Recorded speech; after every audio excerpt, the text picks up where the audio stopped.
On accepte de perdre du temps, mais il faut qu'on gagne ailleurs. Donc on a pu réparer tout ce qui allait pas à bord. Et on a pu en profiter aussi pour en faire un peu plus et remettre le bateau au maximum de son potentiel. Donc voilà, on essaie de mettre à profit au maximum cette escale contrainte. Ça a été intense parce que voilà, il y avait 2-3 éléments clés à bord qui prenaient un temps incompressible et qu'on voulait absolument mener à bien. Il y avait aussi des réparations où on ne savait pas combien de temps ça allait nous prendre. Là-dessus, ça a été la bonne surprise parce que ça a été vite réglé. Le bateau est prêt, on n'attend plus que le feu vert des routeurs pour avoir les conditions praticables et décentes pour Thomas. Donc du coup, ça fait un créneau qui est quand même assez étroit entre les deux pour partir. J'ai mis à droite la mer du Vent, qui reste quand même très formée, avec 2 mètres de mer du Vent, plus 6 mètres de houle, en imaginant que tu puisses partir vendredi entre 18h et jusqu'à samedi 12h. Je pense que c'est la houle que j'ai du mal à imaginer vraiment, mais oui, je pense que c'est jouable. Ouais. Donc départ hôtel 4 heures. 4 heures. Ouais, on va se donner un peu de marge. Je sais pas trop là avec ce vent dans l'axe, dans la rivière. Ça se trouve, si on tire à la rail de la glace, c'est qu'on met 1h30 pour sortir de la rivière. Bon, moi je vais me coucher là. T'as bien raison. Donc 4h30 de chauffe. 4 heures au bateau. Non, 4 heures au bateau. 4h au bateau, 4h30 départ du quai. Ce matin, l'idée c'est vraiment de retourner dans la course, de retourner dans ce duel avec les autres. Donc on repart avec un bateau vraiment revisité. C'était à la fois la volonté qu'on avait du team de remettre le bateau en sécurité. Et puis à la moitié du tour du monde de le refiabiliser autant faire se peut. Et on a réussi ce pari-là. Là, la météo est engagée pour repartir. On joue encore avec des systèmes dépressionnaires très violents et très difficiles. Il faut qu'on arrive à passer entre la Tasmanie et la Nouvelle-Zélande. Au sud de la Nouvelle-Zélande, il y a une transition importante et radicale et difficile à faire. On sait que c'est un choix délicat. C'est pas le choix le plus facile, mais c'est le choix qui nous remet le plus dans la compétition, qui en tous les cas nous laisse dans la compétition. Ce demi-tour du monde devant nous va être encore plein de rebondissements, ça c'est sûr.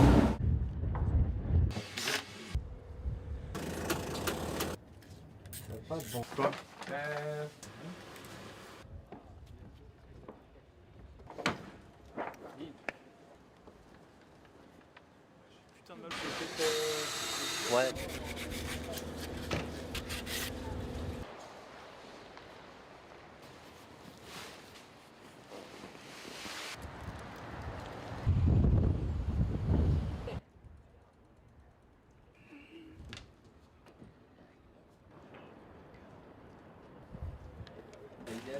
C'est pas parfait?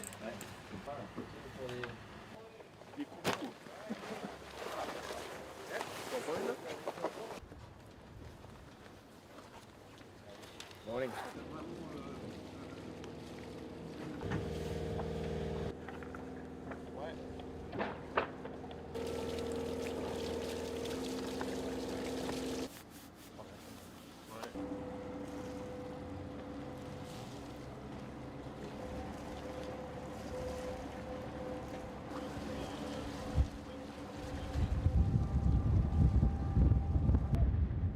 Redescendre un petit peu.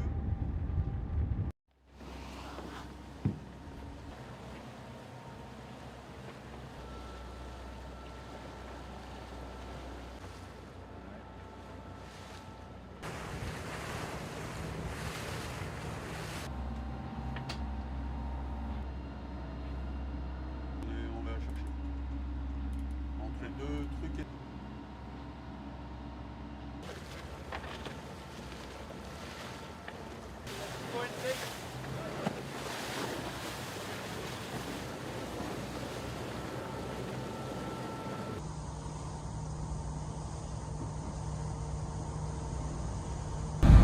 Ouais.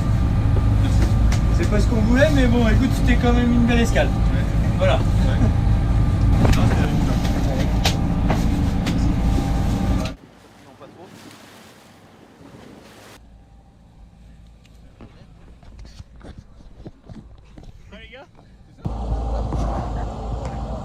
Voilà, c'est le moment toujours émouvant où l'équipe quitte le bateau. Et je vais me retrouver de nouveau seul à bord pour cette deuxième partie de Tour du Monde. Cette escale en Tasmanie aura été riche et voilà, ils y vont en riant et en souriant. C'est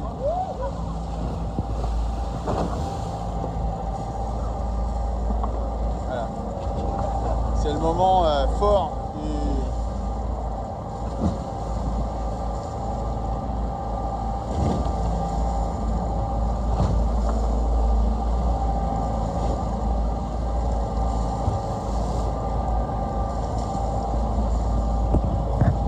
Ils ont été récupérés.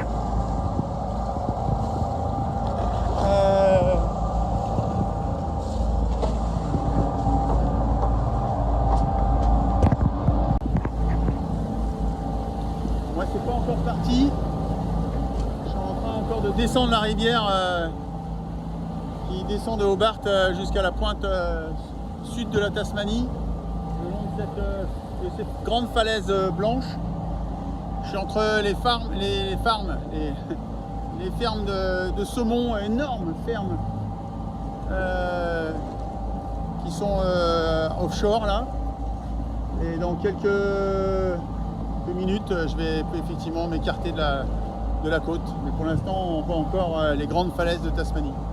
Les gars viennent de partir et je suis tout seul à bord pour cette deuxième partie de Tour du Monde. C'est un moment fort parce que repartir, c'est jamais simple. C'était une escale assez incroyable, pas du tout prévue ni envisagée, où il a fallu s'adapter, et où l'humain a encore été très fort dans cette dimension qui est plus effectivement aventure, voyage. Là, on va essayer de retourner dans la compétition. Voilà, moi c'est ça qui me motive là aujourd'hui de repartir, c'est de retourner en compétition contre les autres, même si pour l'instant c'est très incertain avec des gros écarts entre les bateaux. C'est ça qui me motive et qui a motivé toute l'équipe à remettre le bateau en sécurité pour que je puisse repartir. Allez, à bientôt. Au revoir la Tasmanie, merci à Hobart et à bientôt. Salut, ça va?